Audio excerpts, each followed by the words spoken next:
Estamos falando sobre a escola francesa, parte 2, tá? Do tarô de Marcélia Revelado. Então, aqui a gente fala que as especulações sobre o Antigo Egito não são levadas com seriedade hoje em dia, mas na época que o Gebelin falou, elas foram muito influentes, tá?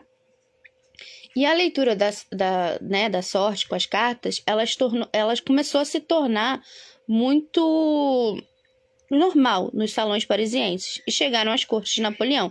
Isso aqui, gente, a gente fala das cartas comuns antes da chegada do tarô, tá bom? Aí, inúmeros cartomantes usavam cartas comuns de jogo. Só que os que foram estudando, ficando mais sofisticados, eles começaram a ser inspirados por essa suposta conexão, né, com o Egito e adotaram o tarô. Aí a gente vê que começou a se popularizar mesmo ali no século XVIII, que as ideias de Gebelin sobre o significado mais profundo dos símbolos das cartas foram praticamente ignoradas, ou seja, ali no século XVIII começaram a usar muito para ler a sorte, mas começaram a rejeitar as ideias de Gebelin sobre o significado mais profundo.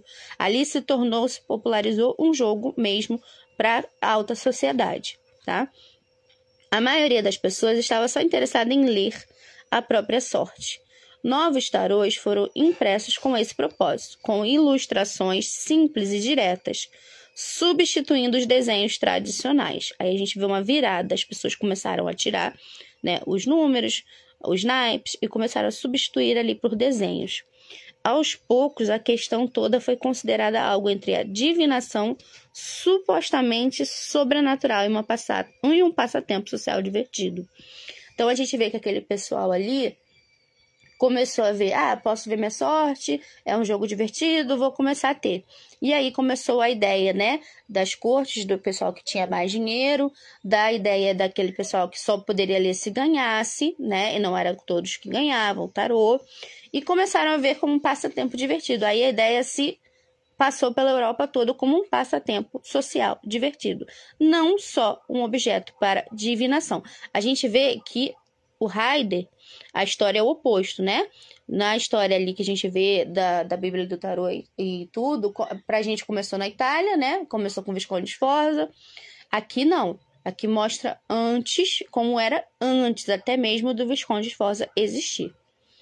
Em meados do século XVIII, um grupo de místicos franceses começou a desenvolver as ideias de Gebelin, dedicando-se à questão com mais seriedade.